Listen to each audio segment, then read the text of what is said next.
show ribbons, her best-in-breed ribbons, and the countless trophies and framed photographs of her sitting on a table, looking all fuzzy and pissed off while Bea and a judge stand behind her. Bea probably had 50 of the photographs. She won a mess of ribbons and trophies and photographs pretty much every time Beatrice took Donut to an event. And Bea took that damn cat to a show almost every weekend. Her whole family was into raising and showing Persian cats. Me? I didn't really know much about that whole cat show world. I didn't want to get too involved. Like I said, I don't do drama. And let me tell you something about cat people. More specifically, cat show people. Actually, never mind. Fuck those guys. All that's important is Bea and Donut were a part of this whole world I didn't want anything to do with. I never considered myself a big fan of cats, but if we're being truthful here, I liked Donut. That cat did not give two shits about anybody or anything, and I could respect that. If Donut wanted to sit on my lap while I was blasting away on PlayStation, then she sat on my damn lap. If I tried to pick her up, she hissed and scratched and jumped right back up there. And then she looked at me with a squished face that said, "What are you going to do about it?" I'd been tempted, more than once, to throttle the thing. But I'm not an asshole. Plus, I could respect the little monster's tenacity. Some of my buddies would give me crap about it, me spending all this time with a fuzzy cat that was probably worth more than I would make in a year. But I enjoyed it. I enjoyed having that ball of fuzz sitting in my lap. One of Beatrice's ironclad this-is-not-negotiable rules was no smoking in the apartment.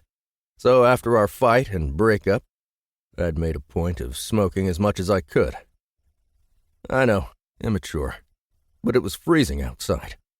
Donut didn't seem to like the smoke too much, and the smell clung to her hair. So, as a compromise, I would crack the window when I smoked.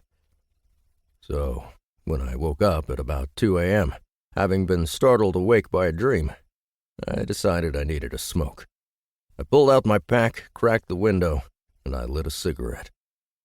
Donut, who had been sleeping right next to me on the bed, decided at that very moment that she wanted to, for the very first time in her feline life, go outside and explore.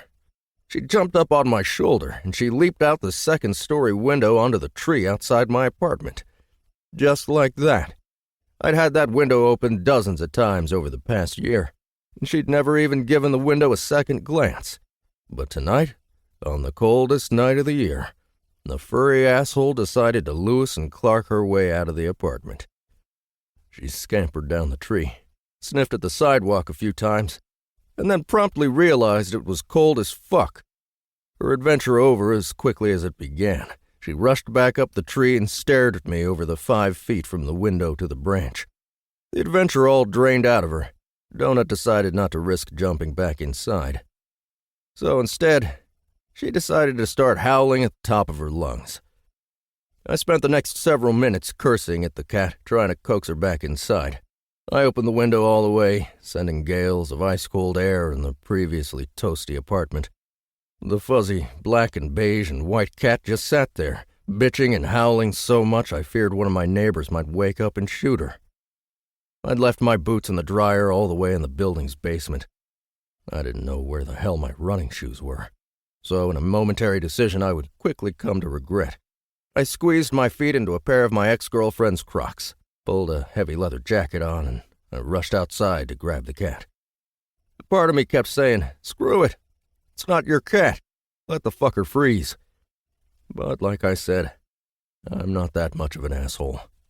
As much as Beatrice deserved it, she loved that damn cat. And poor, stupid Donut wouldn't stand a chance out here in the cold. Not for long. Plus, again, the cat was right there, howling like someone was eating her children in front of her. I rushed down the stairs and I jumped outside, rushing to the tree that sat between the sidewalk and the building. I immediately regretted not taking the time to put proper clothes on. The cold, windy air sunk its claws into my legs and feet.